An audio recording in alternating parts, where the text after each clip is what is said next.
I think if you design discarding all of that historic stuff and you just try and start from, I'm just going to come up with something innovative, or I'm just going to try and be on trend to sell as many of these as I possibly can, you're sort of doing yourself a disservice. But it's also just like, I think like as a design ethic, I think it's misleading. I'm Robin Johnson, this is Yours for the Making, and I'm joined by Louis Rhoades from Louis Rhoades Studio. If you find yourself saying no too often, or you have to client requests, you kind of know that you're either barking up the wrong tree with the clients that you're finding and your marketing is a bit off, or actually really need to look at yourself and go, do you know what, we're not servicing our clients properly here, and we need to do something about that. This show tells the story of the makers, the people that create things, whether it's in wood or metal, whether they're artists or musicians or chefs. It doesn't matter. I'm going to tell their story. It's a long line of history of people that have been designing great furniture, and sort of we have, as the current generation doing it, a responsibility to at least try to get there and to continue that sort of story. I'm Robin Johnson, this is Yours for the Making, and I'm joined by Louis Rhoades from Louis Rhoades Studio. Hi. Thanks for coming in, Louis. Oh, thanks for having me. We've been chatting at length prior to this podcast, Yeah. so if we say, we were talking about this earlier, it's probably because we've been talking about it prior to the podcast. But Louis, you've got a joinery and furniture company, design studio, and we were talking earlier about kind of how to pitch yourself, where to pitch yourself. You're doing it on your own. You've got a few subcontractors coming in and out. Yeah. But essentially, you're a one-man band and you're doing everything. Yes. Yeah. Challenging for sure. And it's interesting because that hasn't really been a choice. It's sort of just the way that it's. So I've been at it for about 7 years, and like we were talking about earlier, the growth from one man in a shed to a team of skilled makers that you've got fully employed and in-house is really challenging, especially those first couple of hires. So the sort of model I've come to really is to sort of take the work on and then problem solve it, outsource where needed, do as much as I can in-house, and then sort of take a sort of design-led approach to it, in that we're trying to sort of solve the problem, outsource where we need to, and get the project done without having to have the massive fixed overheads that I one day want to have, but at the moment can't manage. But that's kind of the approach I'm taking to sort of trying to grow at the moment. I think from my experience anyway, when it was just me, I found that quite difficult. Yeah. I think the most profitable we were for many years was when there was like 2 or 3 of us, because what that allowed is, each guy you're paying them their day rate or whatever, and then you're making a little bit on top of that, but also you're getting to produce a bit more volume of work. So, you've got 3 people who are helping to cover the overhead rather than 1. So I found like 2 or 3 people, maybe 4 people, it was actually, turnover wise, not great, but profitability was probably the highest it was, until we grew to a point, because after that, the more people you employ, all of a sudden there's a really weird in-between space at maybe 4 or 5 people. Yeah. Because then you suddenly need a slightly bigger workshop, so you've got a bit more rent and rates and everything else. You've got a few more salaries to pay. Maybe 1 or 2 of those people aren't quite working as well, as fast as you want them to be. Yeah. And maybe there's a couple of problems. You're not able then to look at every single piece. You're not touching every piece as it's going in and out, because you've got a few more people to do it. That was the hardest jump for me, was I think like 5 to 10 was the hardest, and all that whole time, maybe 4 to 10, that was really, really hard, because you're trying to do everything you already did, but then you're managing a load of people as well. Yeah. When it got easy for me was a couple of key hires, someone that would do all my drawing, so there's one thing that I didn't have to do anymore, and then a foreman that could manage all the stuff. Yeah. So I didn't have to do that anymore. And then all of a sudden it was like, this is great. I can now do all the things that I was doing before with not having to do that and not having to do that, and they're actually doing those things better than I was doing, because that's all they're doing. Yeah. You're not doing everything. So. Yeah. It's interesting that you say that, because what I learned really is that this sort of business, this sort of bespoke furniture at a reasonably small scale, but truly bespoke, ground up, nothing's repeated, that you have to wear so many hats, and so many hats that require such a huge level of knowledge and technical ability, really, that it's really, really not a one-person business. I've often thought to myself, actually, no, if I was going to start over, I'd try to find a partnership where you've got a sales guy, a design guy, and a manufacturing guy, because I sometimes feel like I need to be all three of those guys all at once, only because I'm trying to sort of operate in a world where I'm trying to deliver the best product I possibly can, and compromise on any one of those things either leads to a worse product or a really, really stressy life, because you've neglected. So getting something into production before you've drawn it, or not doing a careful quoting and sales process before you get into the design phase, so that you've potentially underpriced or overpriced or get that bit wrong, and then the rest of the decisions later get harder. And then in the manufacturing, it's just weirdly the last stage in the job, actually trying to give that enough time whilst you're managing the first two stages of a job at a decent level of quality is really, really hard. And so what I found is actually trying to get the volume through the workshop to grow whilst delivering a really, really good product is, no, I don't want to say impossible, but like that is so challenging, because I'm sure you've done it, you know exactly what I mean. It's just front-loaded effort, it seems. And then I look at, your setup and what you're up to here, and you sort of think, wow, actually it does work out in the end, but like those initial pain points are really, so I'd imagine, right, going from one person to three people, really, really hard. And then, as you said, like 5 to 10 is... I think the first hire, the first hire was easy. Is my brother-in-law, and I kind of got him to help me a bit on a couple of projects, and then he went back to his other job, and then I got him to help me on a couple more projects. But we weren't just doing joinery. We were I was doing kind of everything. I was a teacher. When I left teaching, I was doing kind of making furniture, but then doing all the associated works as well. So we do, shop fit, but then we do, we do the floors, we do the paint, we do everything. When I'd have like plumbers or electricians that'd help, but we do everything else. And he was a builder, my brother-in-law, so it was easy because he came on board. He could do a lot of stuff that I couldn't do, so I was learning off him. And then, it worked really well. And then we got another friend of ours came on board, and then another friend. And one thing I tell you is, don't employ friends. Be friends with your employees, fine. Don't employ friends, because it never quite works out. No.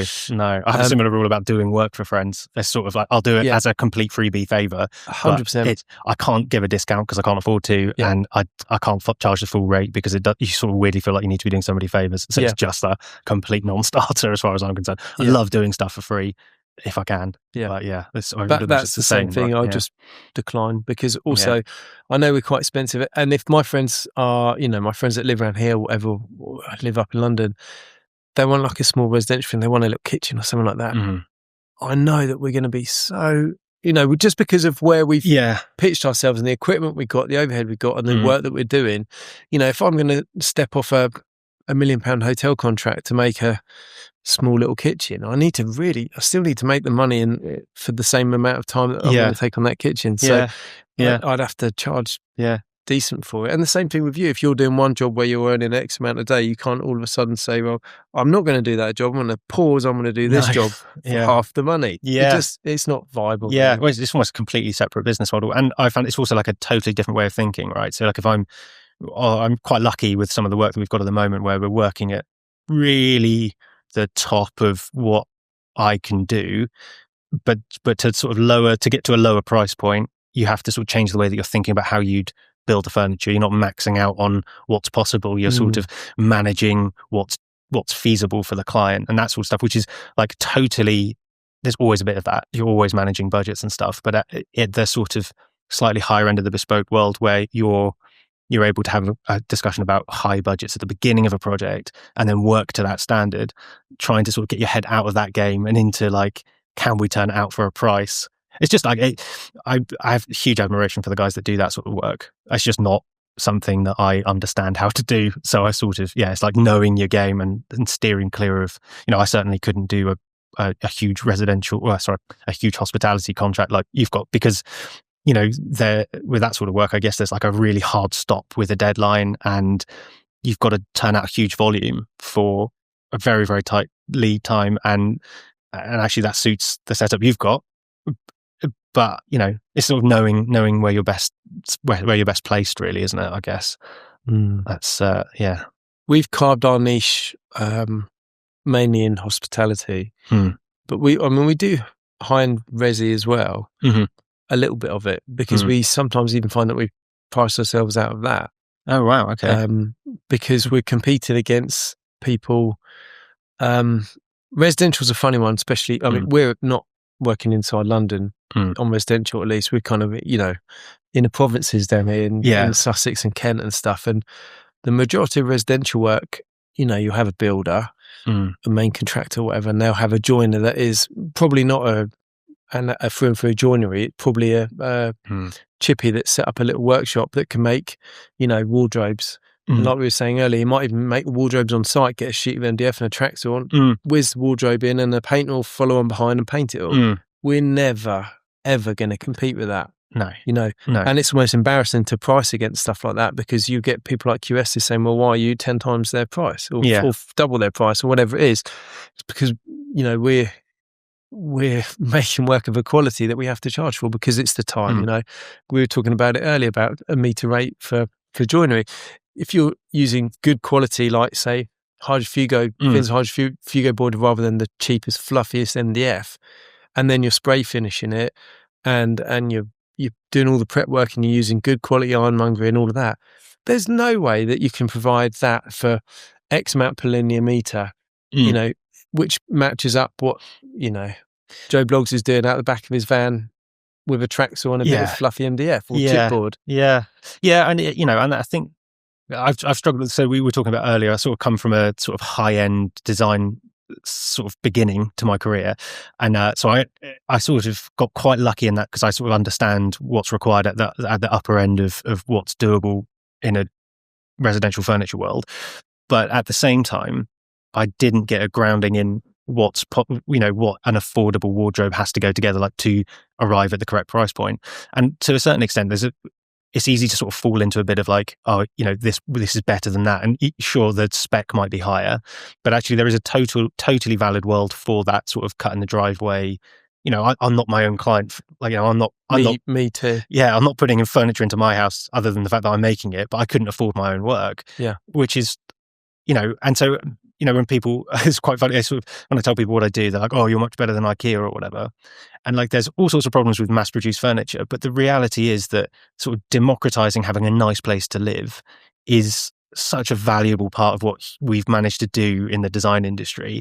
And I don't feel like I can really have any snobbery around that, because fundamentally, as a designer, like the point of what I'm trying to do is to make nice places for people to be in.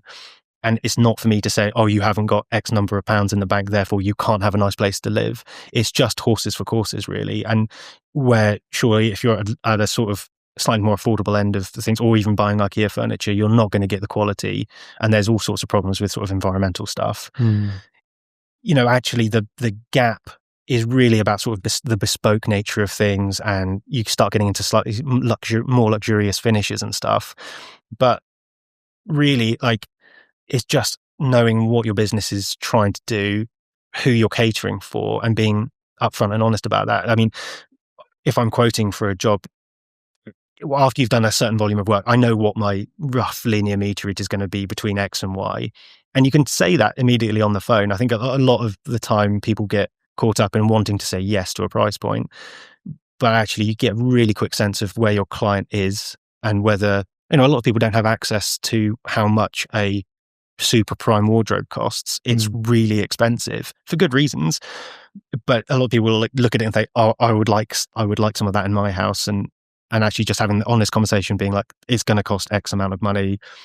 I'm sorry, I can't deliver this for that much. But I've even in the past have sort of said, there's a great workshop down the road, who will do you a lovely unpainted or just primed wardrobe at a price point that I think is probably a bit more what you're looking for. And I don't think, like, there shouldn't be any shame either from the client end or a guilt from the maker end. It's just, you can have a really good business at either end of that spectrum, and it's just knowing what you're delivering and being honest about it. I think where you get into trouble is where people are either underpricing great work and then they go out of business, or overpricing okay work to try and get into a super prime position where, if we're being completely honest, they're not delivering on the promise of, what the client's expecting, or, it's just, for me, it's just honesty and integrity and having open conversations from day one about what the process is likely to be like and what the costs involved are. I mean, I guess I'm a few years behind you, but I suspect as you go along as well, you sort of get a reputation in the world that you're in. You probably have to work quite hard to get out of that world, but actually, I don't know, do you still get inquiries at a price point that you don't work at? I guess, does that happen less and less as you get more and more established? I've been actively trying to get off tender lists over the last couple of years, because we were getting sent tenders on various tender lists, and we were spending loads of time and quite frankly wasting loads of time putting in tenders for work. And we know that, me and my foreman Rich would do the estimating with me, and we know that we're not going to be the cheapest, but we know that they're solely going to look at price when it comes to these sort of jobs. So I just asked to be removed from a lot of them. So now what I say a lot is that we're never going to be the cheapest, but the value, what our value is we will give you most value for money than anyone else. Yeah. You've seen the drawings that we do. We'll do excellent drawings, have a brilliant communication beforehand. So every problem's ironed out before anything hits the bench. We use the best materials. Our guys are highly skilled. We've got really well set up workshop, like super high tech. We can do anything. We do everything in house, veneers, spray finishing, in a really excellent downdraft booth. There's no dust or anything, because the difference between a backyard spray finish and a proper spray finish is night and day. Yeah. So, everything I've done has been reinvestment into being able to do everything in house to the highest possible level that we can.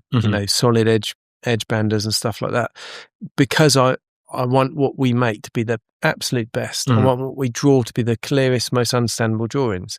And then if we have to if we're sending out, we send it out in proper wrapping, that branded wrapping, inch thick slabs of foam and everything else. So if we're supply only, it's getting there in one piece and it looks good. If we're fitting, then the guys go there, well dressed, they speak really nicely, they look well kept, the fan looks clean, we don't make a mess, we're very tidy of our work, tidy up afterwards, everything goes in perfectly. If there's a problem, bend over backwards to put it right. But that's what you get. But it does cost you more. And it's I've always struggled to think about what to cut out of that process, because once you start on the track of what's possible and how things should be done, in inverted commas, or what if it's like empathy again. Like, if I'm a client and I'm spending a significant amount of the budget on bespoke furniture, what would I be happy with arriving on my driveway? And it's all that sort of stuff, all the soft stuff that makes you feel looked after, but it's also very real, taking care of somebody else's investment. And you sort of, once you get onto that track of like, what would be ideal here, I find it really hard to sort of get off that path and think, I'm going to stop here because this is my price point. But again, it's like super important that there are guys at every level all the way up. And it's just, I think part of it's temperamental. It's geographical. So it's like where you are in the country, how far are you willing to travel? It's sort of temperamental. Like, as a maker, do you want to be dealing with those high end projects where there's a significant amount of headaches and drawings and, complexity, which I enjoy, but for a lot of people, that sort of client side stuff is massively stressful. And also, as a maker, the standards, it sounds terrible perhaps, but what standard do you want to be working at? Everybody would like to say we're doing the best possible work, but ultimately there's an amount of cloth cutting that happens unless you're just trying to stretch every single project and go, no, nothing leaves the workshop unless it's completely perfect. And that exists and is great to do if you have the client base to do it. But if we're being completely real, for anything up to that top level, you're going to have to make difficult decisions. Well, not difficult decisions, but decisions about, what's the spec of our board that we're using? What's the spec of the veneer we're using? Are we veneering in-house, or are we buying pre-veneered boards? Or are we MFC? Nothing wrong with that. Or are we veneered cabinet internals? Like, it's not, none of that is a value judgment, I wouldn't say, on the product that's delivered. It's just like, the necessaries to get to a certain price point.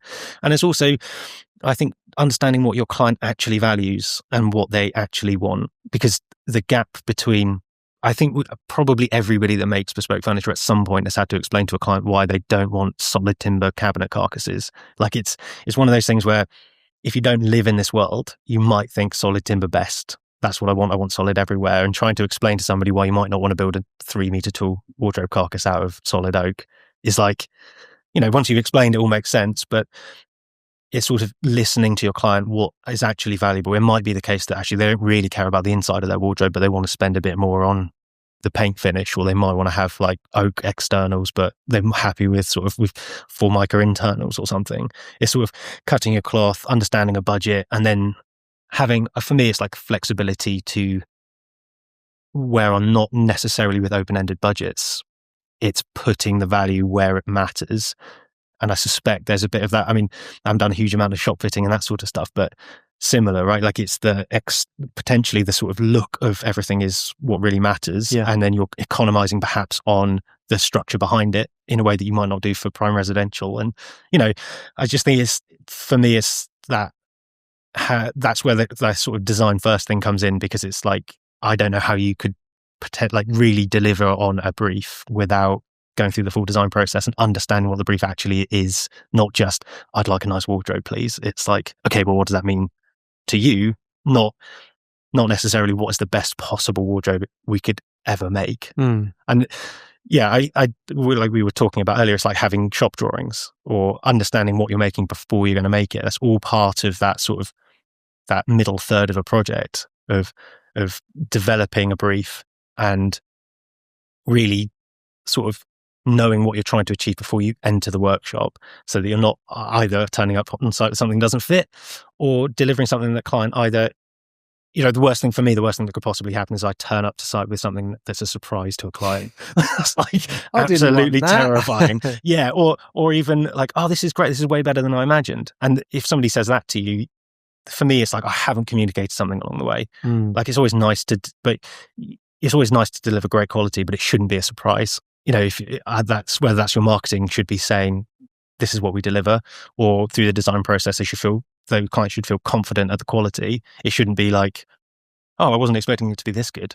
And it doesn't happen very regularly, but it's happened a couple of times, and I've thought, that's a lovely compliment, but clearly I'm not communicating something on the way up here. Or their judgment of you prior to you undertaking the work wasn't particularly high. Yeah. It's like a backhanded compliment, that, isn't it? Yeah, kind of, but it's always meant in a lovely way. And I sort of, a lot of it, I don't know whether you have the same thing, a lot of the run up to these projects, especially if it's for a client that's not necessarily commissioned anything to be bespoke before, is trying to sort of educate about what the process looks like in reality, what is and isn't achievable.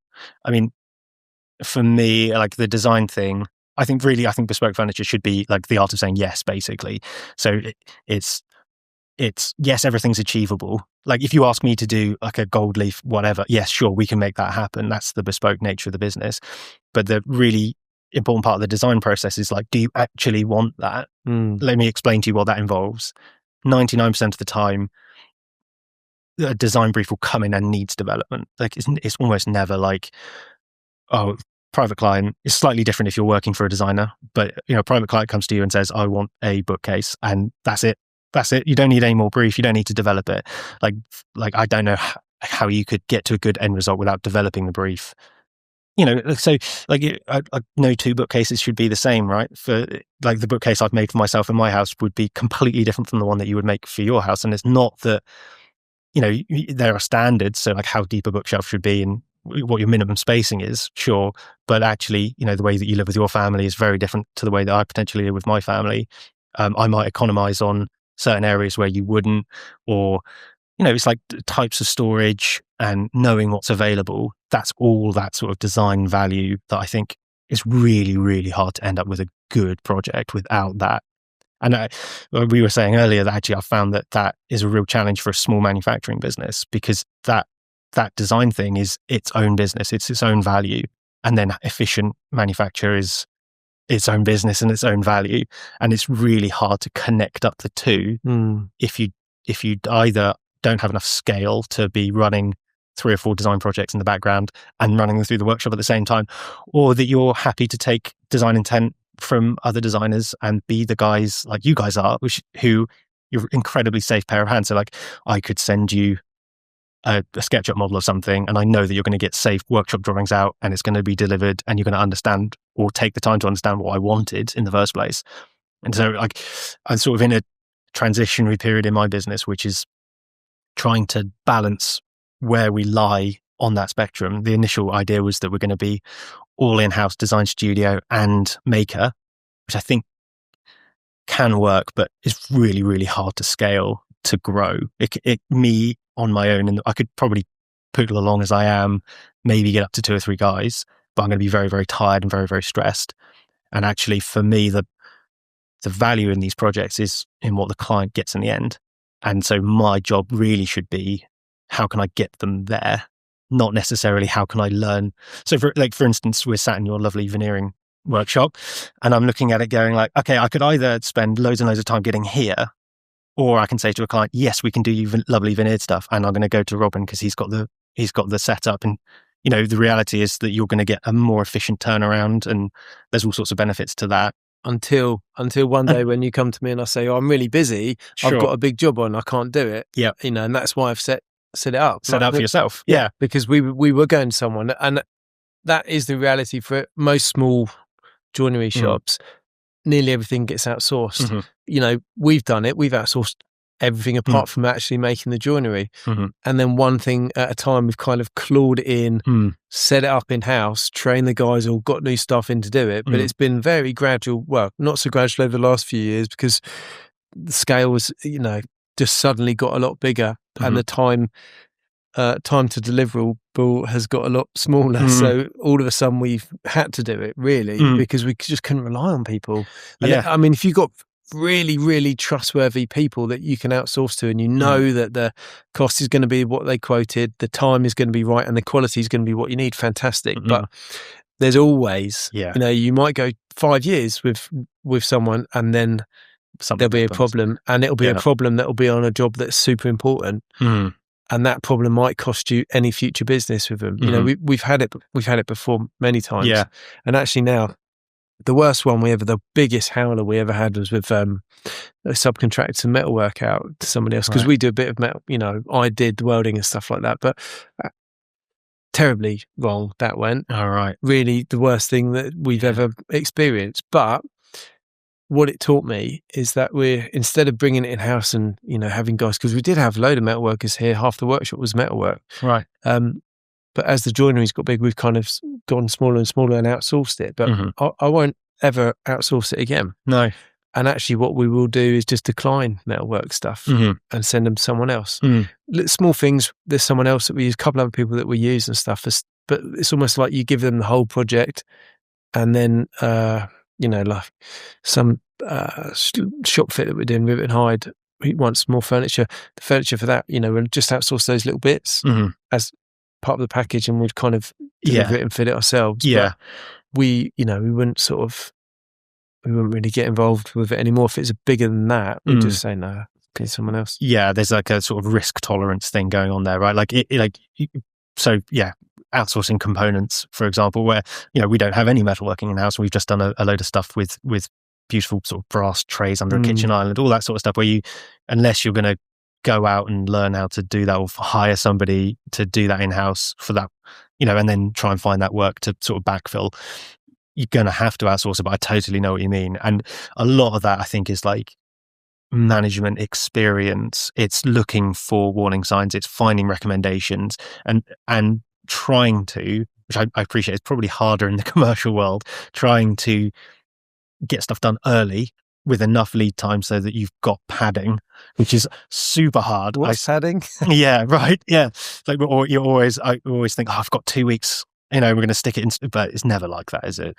But it's really challenging.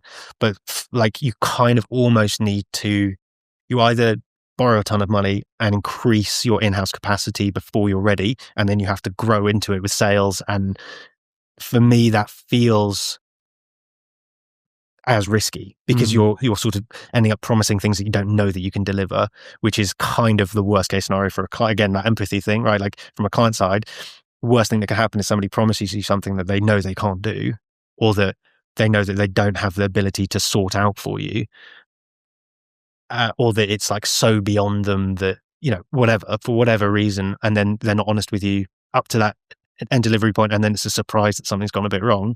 I'd much rather say to a client, oh yeah, look, we can totally do your brass basket under your island. It's going to be outsourced. I've got a great guy, and I'll let you know how we get on with it. And then just be sort of constant communication, which is, again, appreciate much easier to do with a private client because you build that relationship, but right? Like you're saying, componentry and stuff. Yeah. We've got a brass guy. He's brilliant. Yeah. And we'll get components off him. Mm-hmm. It's great, but that isn't the, it's not the quality control aspect of your own work, though, is it? No. So, if you sent something off to veneerers and it came back and the veneer was a little bit off, or sprayers, and you came back and there's hair in the paint or whatever, that's something that is going to directly reflect on you. Yeah. If your brass tray's not the best, or it was a week late or whatever, you just say, client, brass is on its way, I'm really sorry. But if your entire joinery package is late because your sprayers have let you down and they're having to do stuff again, or they've done the wrong colour, or the finish isn't very good, that's a much bigger issue. And that's why we decided, before we've got a new heat spray booth going in now, but before that we set up a smaller spray booth just so we could do it, even like bootstrapping it, just so we could do it ourselves and bring the quality in. And our paint rep's been really helpful, telling us the best products that we can use and giving us training on the products and stuff like that. So that suppliers are always there to kind of help you out along the way, and they've been really, really good. And the same with the CNC. When we bought the CNC, it was like we were going somewhere. We had an old CNC, it's kind of all right, but we needed the 5-axis ability. We were kind of outsourcing it, but it wasn't really going very well. And then in the end, it was, the single biggest purchase I made for the business, but it was probably the one that's made the most difference in terms of output. Is that because now, although it did mean that I have to have a new employee, so it wasn't just buying the machinery, it is then employing someone else full time and training a couple other people up. But actually what we can do is way more than what we could do previous. And going back to that thing of being able to say yes to everything, or to the possibility of everything, right? Like being a one-stop shop and really that's the sort of joy of being a bespoke furniture company, isn't it? Like if an architect comes to you with, I don't know, being able to say yes and facilitate it and do, as you say, risk mitigate it, bring it as much in-house. And I think that's like a pretty long process, but for sure has to be if you want to be a manufacturing company, really you have to be a manufacturing company. And that means being, they not just saying no to stuff all the time. I think if you find yourself saying no too often, or you have to client requests, you kind of know that you're either barking up the wrong tree with the clients that you're finding and your marketing is a bit off, or actually you really need to look at yourself and go, do you know what, we're not servicing our clients properly here, and we need to do something about that. And it's amazing how you get a lot of that, like that sort of slightly unfair stereotype of like, every time I try and get something done, it's a problem. Like every time I try to get a plumber in, it's always we can't get hold of somebody, which is like an unfair stereotype, but it exists for a reason. And I think it's a lot of the time is not having enough of the sort of manufacturing base in the country having enough flexibility or enough capability, and then you end up, again, from a design point of view, compromising on the end product because you just can't find the people to do the work. And, I guess for you guys, that's sort of, you want to be able to do it all here, other than maybe like stone and that sort of stuff. But there's great companies that can say yes to everything stone. There's always a little bit of risk in that you have to collaborate with somebody else.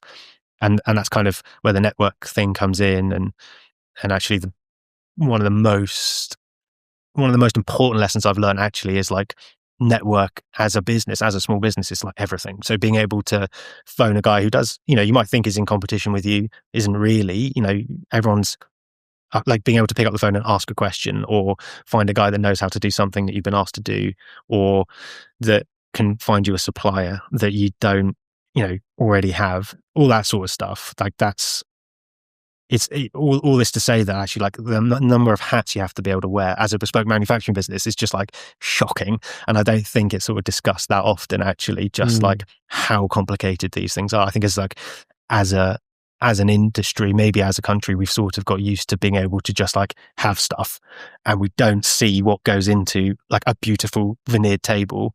It's like, once you start picking away at the process that needs to happen to get that table delivered, it's surprising how complicated it is, and it's surprising how many good decisions have to be made all the way along so that you're not ending up with something that isn't worth making. It just goes back to what you're saying about value and cost, and we're so focused on cost that actually the value conversation gets left. But the value thing can happen at a lot of different price points, right? Like, there's a really rubbish anecdote, but I bought a computer mouse 2 years ago, and I lost the dongle for it. I went back and bought exactly the same computer mouse, and the spec has just been trashed. Like, it's got the rubber molding on the outside's gone. The receiver's worse. The like different type of battery. It's just like a totally same product code, same everything, and it's been pushed for cost, not for value. And actually, the cost wasn't any lower. It's just stayed the same, which I guess absorbs some of the inflation or whatever. But it's like, but trying to communicate that to people, and the reality being that not everybody can afford everything. Yeah. And I don't know whether that conversation around like, not everybody can afford everything, and maybe that's okay, that's a really hard conversation to have. And especially, it feels really unfair, and to some extent it kind of is. But we have to be honest about, like, if you're not going to compromise on cost, then you're compromising somewhere else. Like, if you're not willing to pay, or if you can't pay for a bespoke made in the UK dining table, the cost of your dining table is being hidden somewhere else. And is it in labor standards? Is it in environmental standards? All of that sort of stuff. Like, we just have to be honest about what's being compromised on. And, you know, it kind of goes, like I said before, I don't think that means that you shouldn't have a dining table. I just think we have to have our eyes open to it. And if you're going to buy an affordable dining table, you kind of have to just keep hold of it for as long as you possibly can, because you have to know that it's coming at a cost. But let me just play devil's advocate, right? Not everyone can afford a bespoke dining table. That's true. There might be a very small minority of people that can't. Can everyone afford it with the disposable income that they've got? No. Is actually that's the real question, because there are plenty of people that could afford it, but they've gone to Mercedes-Benz and leased a brand new Merc. Yeah. You know, they live in a pokey little one-bedroom flat, but they're driving a $100,000 car. A lot of people make choices, and it's not based on whether they can afford it or not. They're made so many different financial choices because they value driving a brand new fancy car higher, or going on loads of holidays higher than buying a bespoke dining table. Sure. Those people could buy the table, but they've chosen the car. Yes. So I think actually the way I look, because I couldn't afford to buy my own stuff for sure. But the way I used to look at it was, I used to feel great guilt in charging decent money. And I wasn't even charging that much in those days either, but I used to feel great guilt charging more money than I'd pay for that service myself, because I had tight. But I'd feel really guilty about it. And then a plumber would come round and do a morning's work plumbing in the sink for me and charge me £500. And I was thinking, well, if you can charge that, then really what I'm doing with the vast amount of machinery, space, overhead rates, everything else, actually I should be able to charge for it. I actually found my fair price by going through every single fixed overhead, every single variable overhead, and then estimate costs of material, and that is how I work out my prices to the penny. And that might be, a job might cost like 9675555.28 or something like that, because we've worked out to the penny on the time and on the materials, and then a little bit for profit and overhead, right? But my day rate, which we don't, we estimate on a day rate, but my day rate's calculated by every single fixed overhead and an estimate of variable overhead divided by the amount of people on the tools who are doing it. And my fixed overhead will include my design team, will include management team. It's just when we're working out production time, it's, it's just by people that are actually producing. Yeah. And then that is, the more people I've got, that figure comes down a little bit. Whereas the less people I've got, that big overhead's got to be absorbed by less people. So anyway, I got to that point and I thought, if that there is my day rate with, how many people on the tools, is that fair? Is that a fair cost to charge people? And then I looked at what work we can produce in that day. And because of the expense of all the equipment and everything, the amount that we can produce in a day, our daily output is incredibly high compared to someone that might not have all of the equipment who's still doing things by hand with routers and everything else, So when I look at it like that, I think actually we're really good value for money. Yeah. Our day rate, if I gave someone a price and said, it's 2 days worth of money, they'd fall over probably. Yeah. But actually what we'd get done in those 2 days is what the equivalent somebody else might do in 6. Yeah, for sure. And it's interesting that once you've done that working out financially, you kind of realize that there is a hard floor to what you can charge to deliver the product that you're delivering. And it kind of takes a lot. I talk to a lot of guys who are really stressed about how much they're having to charge, and I can't possibly charge this much. And you kind of go through it and you go, well, yeah, but you have to. And that's just it's the cost of how much it is to get this work done. And if you're not charging that, then you're either you're not sort of treating yourself with respect or the product with respect. It's not, these things cost what they cost for a reason. There's a sort of weird sense that you're going to get ripped off or whatever. I don't know if I've personally spoken to any companies who are not pricing fairly. It's just expensive and is valuable, more importantly, to do this work. And, like you were saying, it's I find the trades thing really hard because actually, if I've got a leak under my sink, I have to have somebody come and do it. If I want a bespoke dining table, I don't have to have a bespoke dining table, but that's a cultural thing. I mean, there's a hard, if my kitchen's flooding, I will pay whatever I need to get a guy out at 1 a.m. to come and do it. And that's incredibly obviously valuable. So that's why the price is where it is. I just think it makes me a bit, sad's the wrong word, but the fact that we're not, as a society, we're not valuing our environments as much as we could be. The idea of passing furniture down. So for instance, you buy a very, very expensive dining table. How long does that last? Generationally, the value is unbelievable. Yeah, but we don't have that gear in our head, and it's the same with car purchasing, right?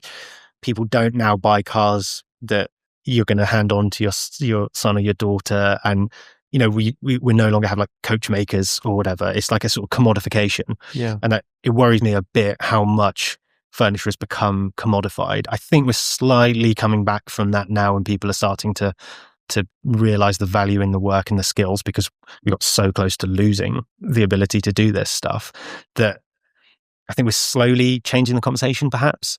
But it's definitely a thing. I don't know whether you and I maybe don't have this problem where clients are coming to us to do this stuff because they understand the value, right? It's always possible to find things done cheaper, but there's a value in the care and attention. But it's a conversation that has to happen around the value of things and the value of objects and the value of where we live. That I don't, for whatever reason, I couldn't tell you why, it's just not been forefront of anybody's mind. And it's possibly because you can get, again, the dining table example, you can get close enough very cheaply. And so why would I value it? And I don't know the answer to that, other than, for me, the design thing is all about delivering that value. It's about hitting that lovely sort of connection between cost and value. And so that the price tag sort of, if you're really delivering good value, the price tag is not really going to make the decision one way or the other. It's the specification. I sort of you can vary the specification and the cost, but they should always be relatively parallel to make sure that you're delivering quality. I think that's kind of where I come down on it. You can do a £10,000 dining table, and you could I don't know what's the floor for a bespoke dining table, right? But you're going to have to compromise a bit, but the value should always be there. It should, like, I don't know if that analogy makes sense. The value and the cost should be running in parallel, at whatever price point you're at. And I think we kind of kid ourselves that you can get good value at a low price. And I think if people were honest, and if we were honest with ourselves, we wouldn't think that we were getting good value when we're saving money necessarily. It's not a 1-to-1 ratio that it's cheaper, therefore it's better value. It's a different value, and it's I don't know where I'm quite going with that. Well, let's go back to IKEA. You mentioned it earlier. I don't have a problem with IKEA. I think it's a gateway. It's a gateway drug for good furniture purchases, because it's really cheap and the stuff looks really good and it's designed quite well. Materials, sustainability kind of maybe, but maybe not. But what IKEA doesn't do is last very long. No, the odd occasion you might have a clothes horse or something, or bookshelf that might last over 5 years, but it's like 2 to 3 years is the lifespan, isn't it? Really? I mean, it didn't used to be like that. IKEA stuff, when it first started, was this stuff is cheap and it's going to last your lifetime. Now it certainly doesn't. But we've won jobs in the past. We don't really do direct to customer anymore, really. Very rare that we do that. But when we were doing that, I'd win jobs on what you were talking about, is saying, look, how much is that IKEA one? It's 100 quid or whatever. Yes, ours is 500, but your IKEA one, you're going to have to change it 10 times in the time that our one still stood there. But for some people, they like change, and they like to change things up every couple of years, buy the cheap stuff, but for me, I hate change anyway. I never want to move house again. I'm very happy with everything that I've got. And I want it to last for as long as possible. If my kids want it, great. When I'm gone, they can have it. But there's a lot of people that will refresh the house every year. And I think that's a sort of, I think that's a misconception about what furniture actually is. Like, so in our house, we've got this lovely old pine dining table that was at least my grandparents'. I don't know where it came from. It's really cool. It's complete. Like, if I built it, I would never deliver it to a client, right? It's in bits. It was obviously just a farm table and it's cobbled together, whatever. But it's the background to our family life. It's not something that we're going to change out unless we move to an enormous house, and then it'll probably become my desk or something, right? Like, it has intrinsic value. And I think where we get lost a bit is where we consider furniture to be decoration. And it's just not. It's not. Sure, switch your wallpaper. There's always an environmental cost to all this stuff, but like, switch your wallpaper, switch your paint colors, great. Rugs, carpeting to an extent, I guess it has a wear life, but actually your furniture, if it's well made, should really be with you forever, if you're having it made for you. And that's, there's so much onus on us as designers and makers to make sure that we're delivering a product that we can honestly say is that. It's really hard to do from a commercial point of view. I'm talking like sort of design ethics here, but like, my aspiration would be that I'm not ever delivering a wardrobe that I know somebody's like, I've had this conversation that your taste is going to change in 5 years. Do not do what you think you want to do now. This is something I've seen a lot on Pinterest. A great example would be like those acoustic paneling, right? Like, looks cool, and it still kind of looks cool, but I just know in maybe 10 or 15 years, it's going to be like a funny joke that people used to put acupaneling. Is it not now already? Well, I don't want to, people have got it in their houses, but yeah, for sure. And like, it's not got any longevity. It's not considered, it's an easy, cheap, quick solution for wall covering. And when you look back at, this kind of goes back to where I got my start, really, that like when I was learning to be a designer, I was asked I spent a lot of time in London looking at architecture and looking at historic interiors and thinking, okay, like, why is this still here? What makes this have longevity where other things don't? So, and a lot of it is care and attention. It's also, there's practical reasons for the like way things look. They look that way for a reason historically. And when you I think if you design discarding all of that historic stuff and you just try and start from, I'm just going to come up with something innovative, I'm just going to try and be on trend to sell as many of these as I possibly can, you're sort of doing yourself a disservice, but it's also just like, I think like as a design ethic, I think it's misleading, and it leads to like that sort of like slightly disposable nature of like, if you buy a dining table, if it's well designed, you're not going to want to throw it away because it won't go out of fashion. You're not buying it because it's in fashion. And this is the same with great interior design, right? Like it's the great interiors will be lasting, and they won't look dated in 5 or 10 years, or they'll have enough quality about them. It's a timeless style rather than a fast fashion. Yeah, and that requires a huge amount of effort from a design point of view to in the same way that great quality furniture takes a huge amount of effort from a making point of view. It's so funny to me that these things feel separate, and they sort of are as businesses, but you can't have one without the other. And if you've got a really poor design process, you're going to have a terrible made product. and equally, like, you could have the best design in the world, but if somebody makes it poorly out of poor materials, like you see that all the time, right? Like you see it now with the mid-century stuff. That stuff was beautifully made when it was made first time round, and now we get a load of pastiche stuff that's turned out very, very cheaply, and it's going to last for about 30 seconds. And so the materiality and the quality of the build isn't there, but the design is. You can't really have one without the other, I don't think. And I think that leads to that sort of disposable thing. So like for me, a bookcase should only ever change because the books on it have changed. It shouldn't change because you're going to, especially built-in furniture, like tearing. I mean, we've done it a lot, right? You putting in a good quality wardrobe into a place where a very, very bad quality wardrobe was put in the 90s or whatever, and it clearly wasn't designed to last more than 10 years, and it's lasted 30 years, and you're thinking, like, how is this still attached to the wall? I don't know, right? For me, that's kind of the point of doing this in the first place, is to sort of address that problem about, nice places for people to live that are relatively timeless, and that sort of, what's more important than the place that you are 90% of your life. Same with, we were talking about earlier, having a nice place to work, a good environment to work in. Where we are matters hugely, and we should, for me, I'd much rather, it's easy for me to say somebody that's selling furniture, but I'd rather go on fewer holidays and have a much nicer house. I wouldn't compromise on where I am 51 weeks of the year for the 1 week of the year that I want to go to the Bahamas.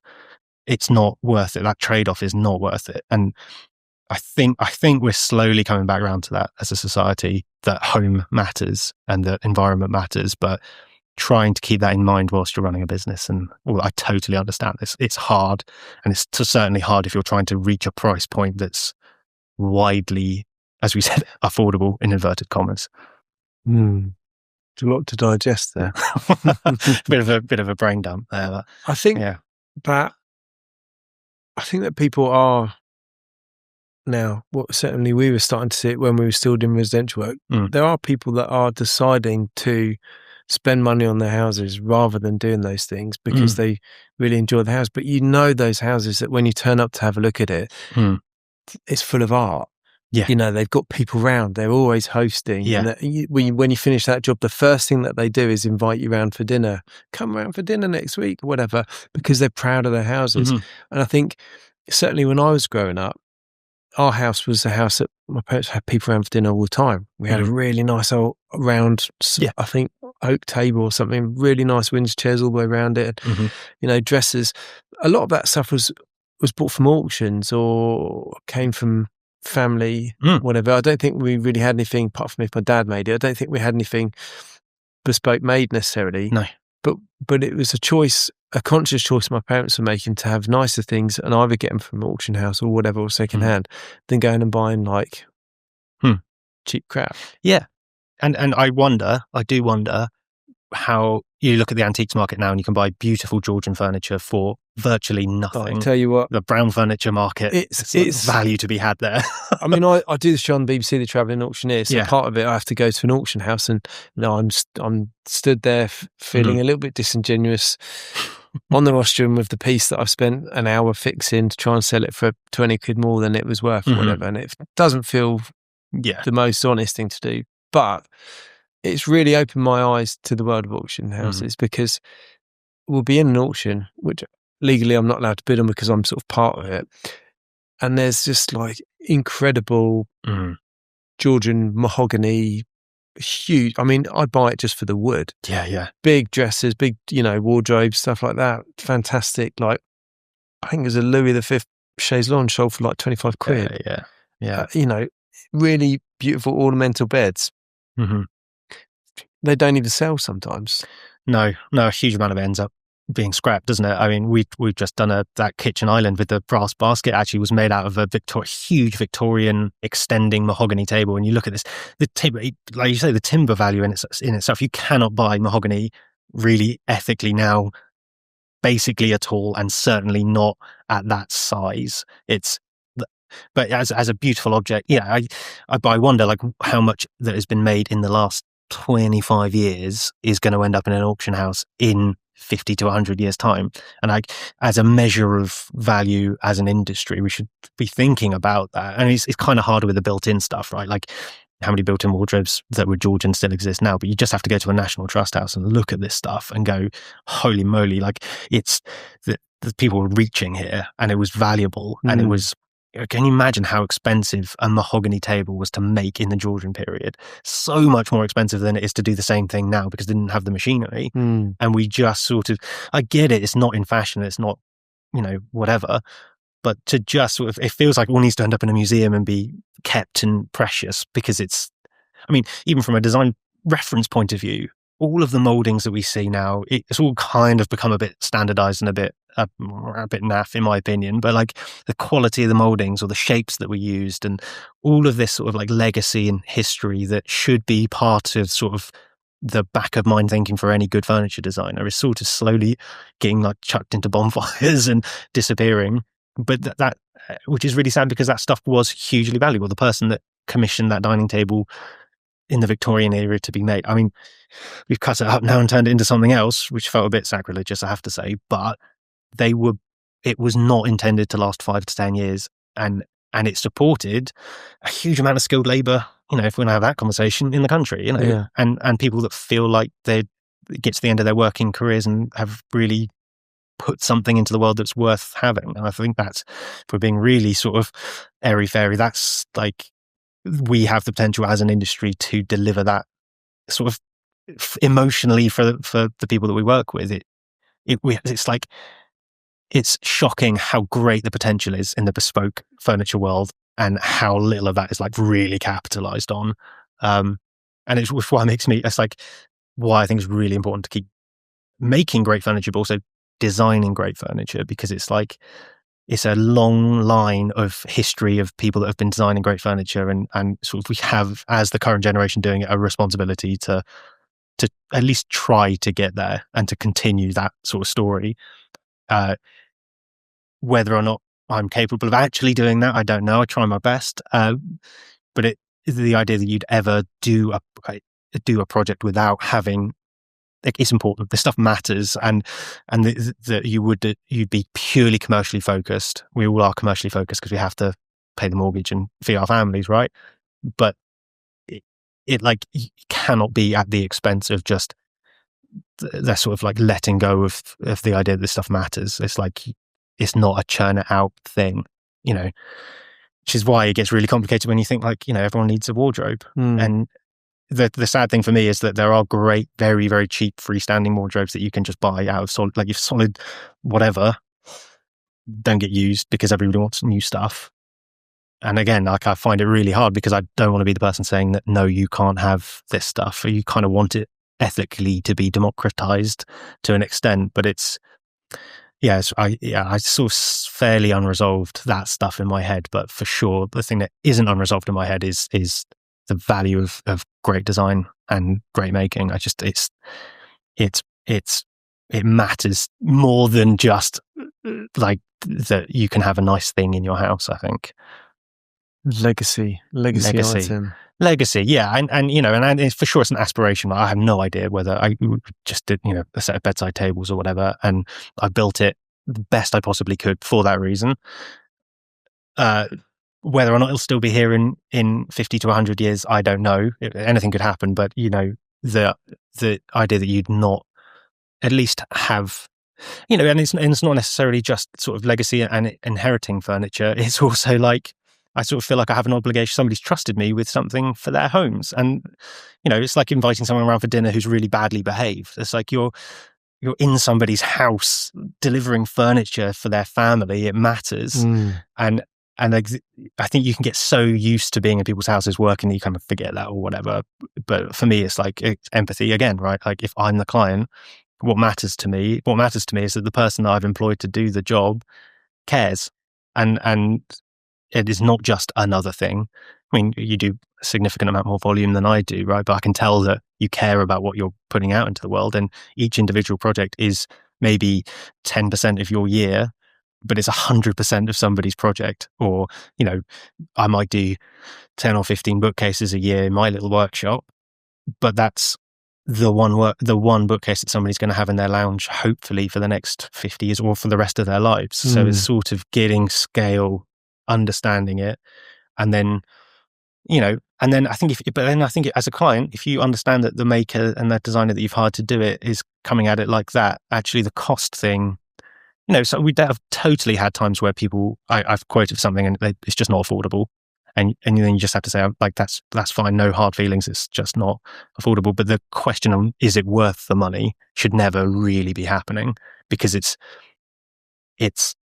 yes, it's worth the money, but I think, yeah, it's really hard to sort of say that without making it sound elitist, which is really not my intention, and it's not. It's just the economic reality of this stuff. But I think it's a shame that it can be seen as a waste of money or not worth the money. And I'm not sure how often that is actually said, but I definitely get a feeling that, the painted shaker wardrobe that you'd put into my house will be of a significantly higher quality than something that looks fairly similar from somewhere else, for instance. And at different price points, but the price point being the focus rather than the value and the two things lining up with each other. Like the value would make sense in the expensive part, but it might not make sense in the cheap version. And it's just like understanding that dichotomy. And I think rambling a bit potentially, but what we also haven't necessarily done as an industry is to like find solutions to make this stuff affordable. There's a materiality thing going on where like certainly in the smaller residential, the sort of mid-market residential stuff, there's like a sort of vernacular. There's like a shaker wardrobe, whatever, and there's not been a huge amount of innovation. And where you've seen in the last sort of 5-10 years, like prices, materials are like squeezing up, and sure, the price of the end product has gone up, but it hasn't gone up, I would say, not really in parallel with the input costs. So something's getting squeezed, and we haven't really innovated and thought, okay, how can what's our version of a shaker wardrobe door as this generation of furniture makers? We're doing a lot of like referring back, which is great and really important to be able to do that, but it's not necessarily it's not necessarily viable in the current market. Having said keep all your Georgian furniture, what is our version of that? What's the Shakers building furniture? I don't know whether they could possibly have imagined how many shaker wardrobes would be made in 2025, 2026. But what's our version of that going to be? And I really hope it's not AccuPanels. Well, for us, we've been doing a lot of wardrobes for hotels recently, and a lot. When you saw the big oak ones in there, yeah, amazing. Oak with a shaker style on there. Yeah. But actually, I think my favourite kind of wardrobe door now, and I think the one that is probably going to be looked back on for our generation, is a flat veneered, solid lipped, flat veneered wardrobe panel with some kind of really elegant, nice handle detail. Because actually, I don't think you can beat that. No. Shaker's great, and it was there to save money. It's a construction thing to save money, so you didn't have to have something all the way through, right? It wasn't like an intentional piece of design because the border looked really cool. It was made that way so that you could squeeze a central panel in between 4 smaller bits of wood. Yeah. And that's what it was, So, and you could knock them out on production lines, thousands of them a day if you wanted to. Yeah. Whereas now, we moved on from that. I mean, I've seen guys in making it on a driveway with a sheet of MDF and pinning on 6 mil. That's not what it is. That's like the opposite of what a shaker panel should be, right? Yeah. And it's funny, isn't it? Because you've got that sort of like vague idea that we should be paying respect to the past. But doing it in a way that doesn't really make any manufacturing sense. Like we don't need to account for wood movement, for example. Exactly. And like, isn't it funny that we've got this amazing CNC ability now, but the design stuff, but we're using it to make shaker doors, which is great because it makes things slightly more affordable or more realistically improves profit margins or whatever. Great, all really important stuff. Everybody needs to be making money, and I really think makers should be better paid than they are. But where's the next? I mean, you see it a bit with like fluted and reeded stuff. Yeah. That's kind of cool. I mean, there's a bit of a question of like materiality or whatever, like how long is this stuff going to last for? The good versions of that, I think that's a really particular. So I don't know if you saw it on the doors down there, if those panels have been attached yet, but we've made a load of reeded panels. I was getting confused. Reeded or beaded. Yeah. Reeded, beaded. Yeah. So we made a load of reeded panels, but the small panels that go on. But I've seen guys that have done wardrobe doors that have reeded the entire door as the substrate and then put a little board around it, and you think that's going to last sort of 5 minutes in a room with the radiator. We'll do a really thin reeded panel and apply it onto the substrate. Yeah. Because nowadays, for the last 10, maybe 15 years, substrates are actually really stable. Yeah. And now we use Hydro FUGA. I mean, that stuff it's incredible. Yeah. Maybe in 20 years' time it might start to fail. We don't know. But actually, the evidence so far is that it is the best substrate. It's just phenomenal. Yeah. No movement, great edge, paints really well, veneers really well, pretty sustainable. Yeah. Yeah. And I think and it's so much better than, you still get it now, a bit of pushback on MDF, the big scary MDF. And like, for sure, in the past, it was a problem and was not of good quality. But now it's like that thing again, part of being a good designer and a good maker is having honest conversations with your clients about the reality of where we are now. Yeah. And that really a veneered Hydro FUGA solid lip over veneered. It's such high quality. I don't think you can beat it. You can't beat it. And it's trying to sort of, and you push that stuff, which is not always easy because you don't always have a free hand, right? You've got briefs and all the rest of it. But like that effort is so worth it. And it is changing. I mean, almost everybody, 5-10 years ago? I mean, I've been in business 7 years now. And at the very beginning, I'm not sure Hydro FUGA was really widely on the market. And I remember dealing with like really bad quality boards, and I would make very different construction choices then than I would now, even just 7 years. So it is really improving. There's lots of positivity around that stuff, but it's, for sure. And even like those wardrobe doors you should like have a look at, like that micro shaker thing. It's not really a shaker door. It's a thin, that sort of thin framed. Yeah. That makes sense to have. It's not doable if you were a shaker making furniture back then, right? Because the wood would move and it was just not a solid timber detail that could be done. Yeah. And like exploring what we can do, and a bit all over the place, but even like with veneering, right? Like we were talking about veneering, that the quality of timber you can use is much, much higher because you don't have to use so much of it. It makes it much more affordable. You can build in ways that you couldn't even dream of with solid timber. You see people trying to emulate it with solid timber, and you just know it's going to blow itself to pieces in 5 to 10 minutes. And certainly with, increasingly people having like temperature controlled houses and air conditioning and stuff. Solid timber stuff really does have a place, but timber movement is also going to become much more of a problem than it has been in the past. And veneered furniture has a bad reputation because it used to be a sort of shorthand for poor quality.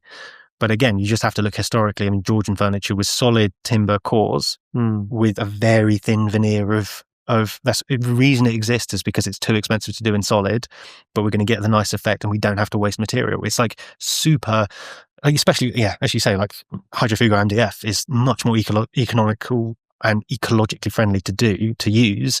And with even with thick veneer, sort of 2.5 mil of constructional veneer on the front of it, you're saving so much energy and so much timber, and you're going to get a better product at the end. But we just moving the conversation along from what was historically true to what is currently true, I think is super important, and not I don't think people, I have to like hasten to add, having said all of this stuff about lazy design or whatever, I totally understand that 90% of guys that are doing fitted furniture do not have time or money to do this stuff. And that's a huge problem. It's partially like day rates are stuck where they were 20 years ago. It's also the equipment. It's cost us tens, if not hundreds of thousands to set up a solid edge bander, a wide belt sander, CNC, a veneer, guillotine press, everything else. Such a big amount of expenditure. Yeah. But then the minute you've got it, you're like, oh, why did I not have this before? Because you can just, you can knock out stuff that is a million times better than, what we were trying to do by hand before, contact and edging on with PVA. But all of a sudden you've got access to stuff that you can do really beautiful stuff with. The only caveat I'd say when I said what's our equivalent of shaker, it's going to be veneered, it's going to be solid lipped HydroFugo veneered board. The only caveat to that is solid timber, shaker timber furniture with proper joining techniques is going to outlast anything. Because you try and put a fixing into, we've experimented with loads of different fixings and fixing methods and stuff like that. And there's loads of people that will go on about how fantastic lamello is or whatever. I even saw a guy who'd made a staircase with lamello clips. I think it was a joke. It must have been a joke. I'm hoping but someone's going to fall through that at some point. That's not the one. I mean, there's an application for it. There's a reason for it. And in the right application, fantastic. Dowels, same thing. Biscuit, same thing. But say you've made a wardrobe, freestanding wardrobe out of veneered HydroFugo and you've used kind of hidden fixings or whatever. Fantastic. Try and move that thing, chuck that in the back of a van. That's not going to make it to the auction house. So we're talking about whether it's going to be auctioned off. It's not going to make it there. And and like to be completely honest, I mean, I haven't got a lamello myself, but a lot of the stuff, even just screw together HydroFugo carcasses, it's not the same thing. We're like, you're always going to have that. You're going to have, you can use as many dominoes as you want, whatever. And like, if we're like, let's be real about like, this is all a lovely design ethic thing. Well, I've got like about 7 years of running a small workshop, and I know that the cost of this stuff is like trying to make a living, making nice things for good people is like brutally hard, really, really hard. I would love to know how other industries think, but like the small bespoke manufacturing thing, it just feels particularly impossible, or like not impossible, extremely difficult. And so like, I totally get why people make those choices. And I personally know lots of really good guys who are using those systems to get furniture in at a decent price and make a decent living for their families. And I don't think it's fair, just because it's not the design dream of what is possible, to sort of denigrate that or in any way say those guys are not valuable to the market, because they absolutely are. It's that thing about like price point and quality. 100%. Finding the right place. But if we're not pushing on as an industry as a whole to find the next thing, that stuff has a place, but we should be stretching at all times. And it's even the same with, I think, like even on like a non-practical aesthetic thing, like something that's really striking to me is that like the loss of like ideas about proportion, like all this sort of stuff, or like why historically was the bottom rail of a shaker door taller than, and why doesn't that door look quite right? It might be because the frames are the same width all the way around, or all that sort of stuff. That is not, it's so impossible for a small workshop to consider that stuff and be economically viable, that like it makes me wonder like how you generate enough headspace. Like I'm really lucky to have come from a sort of design background before I started to learn to make, which was really, really hard, because I can now deliver great product that I'm proud of, but like that making thing is a real stretch. But for guys that are turning out huge volumes of work to sort of try and get some sort of more design stuff into their thinking, or to start producing high quality drawings for their clients, I think it's like a real challenge, and it's not a small ask of people, but it's also, I think, unlocking a bit of value there as well. So it's like, I don't know, I'd encourage anybody that's just making and not designing to just start dabbling, or like just get a book about proportions, or just something, just to sort of start letting it feed into your thinking, because it does eventually become the background to, you and I know how tall a bench seat should be, and what the gap between the top of your dining chair and the underside of your table apron needs to be, all that sort of stuff. But then also framing out an in-frame cabinet properly, knowing how that should look and why it might not look right if you don't do it that way, or all that sort of stuff. It takes effort up front, but it can become like the good design thing can become the background to great making, in the same way that I really wish sometimes that the ease of making was the background to like being able to be free with the design stuff. I don't know. I'm still in two minds about what's better to have as a base for your practices. I don't know, but like, depends on your practice, I guess. Yeah, for sure. Those kind of books, though, I remember. I don't know if it's in one of the Chippendale directories or something. It's like there's explanations for each of those things, like why a seat's that high, why a door's these proportions and stuff like that. And when you read some of the explanations as to why the proportions are like that or why the joints like that, some of them make total sense. Some of them are absolutely ludicrous. The bottom rail of a pantry door should be that, so it hides the eggs on there, or whatever it is. And it's just like the most ridiculous stuff, but that's what's defined that element of that piece of furniture time immemorial. But it's kind of like anything, right? Like to be a really great musician, you have to know the rules first and why they exist before you can innovate on them. And we're so quick to like start innovating. One of the really big ones I see is symmetry. So something was drummed into me by my old boss, like over and over again, was symmetry, an idea of order and symmetry, either in a floor plan or in a piece of furniture, and to really spend a lot of time to try and achieve it because it makes things look comfortable. And actually, if you look at a lot of built-in furniture in particular, it's like convenience proportions rather than aesthetic proportions. And it doesn't take that much more effort, but you have to, and there's no reason anybody should know why these things, unless it's said verbally, why does symmetry matter? You end up with uncomfortable looking stuff. And the bit I find really hard actually sometimes is like, it's not necessarily that it looks bad, but it could look better. It's like missed potential from like very easy decisions. And you're right about like some of it's a bit weird. Some of it doesn't really make much sense. But even like that sort of golden ratio thing of like 1 to 1.6. So setting the top section of your bookcase as close to 1.6 times taller than the bottom section of your bookcase almost never lands exactly like that because you've got all sorts of constraints. But knowing that as a baseline starting point, and actually how much ground can be gained just with that little thing visually, it's, I don't know, it's sort of it's a really hard business case to make, I think, but actually as a sort of worthwhile endeavor, if you're gonna spend a month of your life making a bookcase, you might as well spend an extra 20 minutes on SketchUp scaling. And which is kind of like, it's like, are you a designer or are you a maker? And the business case for separating them is there, but the sort of ethic case for splitting off, and I don't think you can be a great maker if you don't also have like a design consciousness to some extent. And it's similarly, like, I know a huge frustration with makers is getting designs that are unbuildable or poorly considered from a material point of view or whatever. Like there's a yawning chasm between interior designers and furniture makers or architects and structural engineers, right? And like there was a brief period of time where like maybe those two worlds sort of combined, and you might have like, and it probably still is the case in the sort of top tier of, say, a top tier of architects will also have structural engineers and interior designers and interior architects in-house, and then you'll team up with really great manufacturing companies that have drawing capacity and stuff, and that's where it really works. But on a sort of smaller level, there's absolutely no reason, as far as I'm concerned, that a cabinet maker shouldn't be able to draw a nice bookcase, even just like on a really basic level. Even if you're not sort of fiddling around with complicated moldings or whatever, even if you're just using standard off-the-shelf moldings, there's no reason that proportioning shouldn't be there. And it's not a judgment on people that aren't already doing it. It's just like, hey guys, there's so much potential to be, you can gain. And even, the business case, I suppose, for it is that in your sort of photography and stuff, you're going to be getting a product at the end that didn't take you any longer to make, but it looks closer to the stuff that you're going to see in Home and Gardens magazine or whatever. But this is where you'll differentiate yourself from, by doing these sort of things, and other people doing these sort of things will differentiate yourself from the guys that are coming and doing it on the driveway.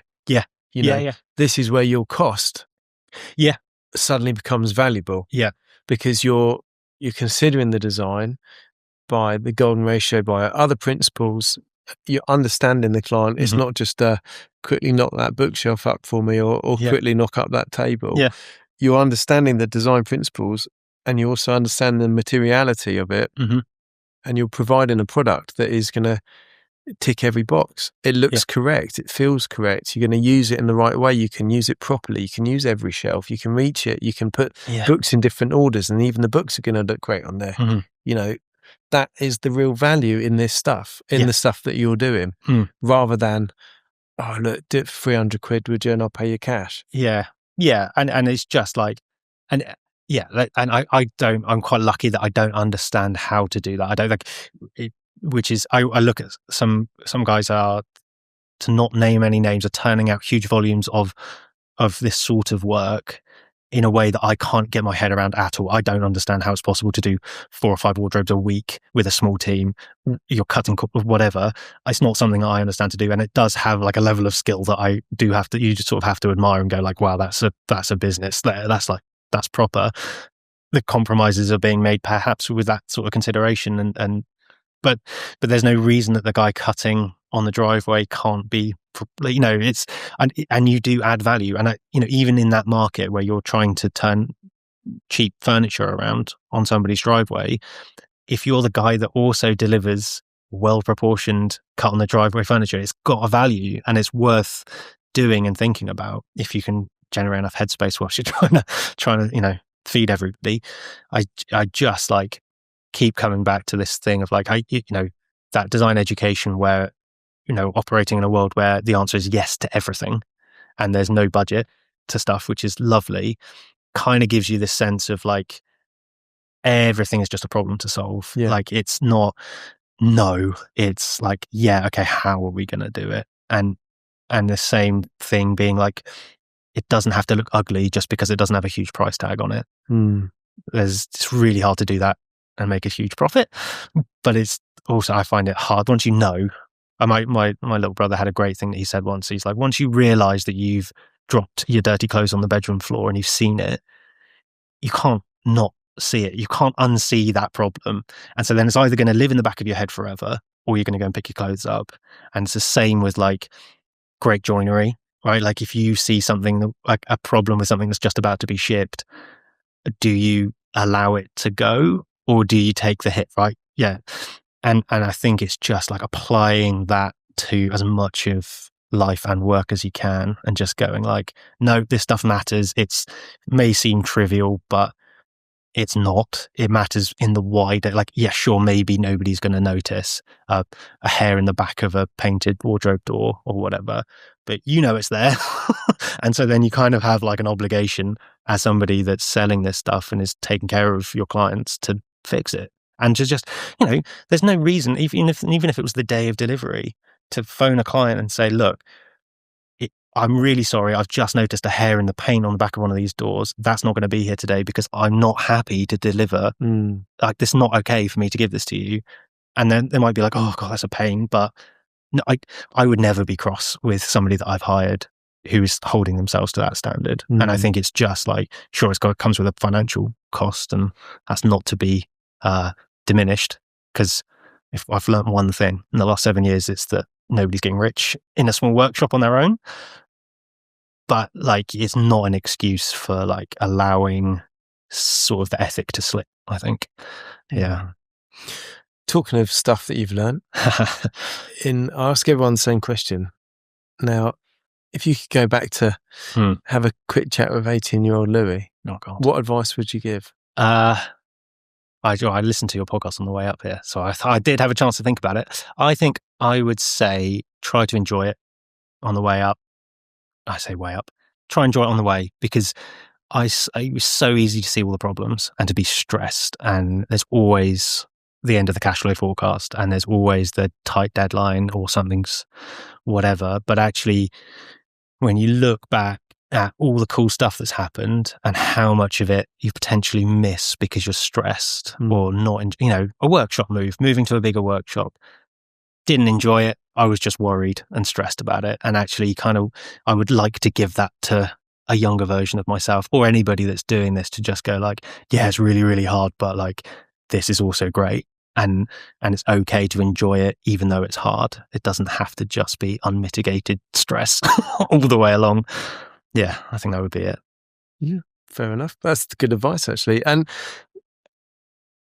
speaking of someone that's a couple of years ahead of you on the journey, I think in the last couple of years, I've really enjoyed the actual experience of being on the journey. And I think certainly there's things that do cause me great stress, but I've actually just started to enjoy the process a lot more.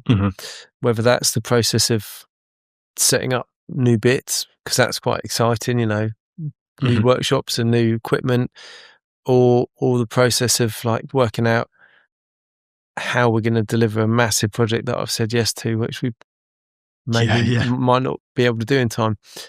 But I've started to enjoy it a lot more but I think that comes with a little bit of confidence because we've been doing it long enough now to realise that we will get it done. Yeah. Come hell or high water. Do you think that's a track record of having solved those problems? Yeah, but we did solve those problems. So in the beginning, we were solving the problems in the beginning. Yeah.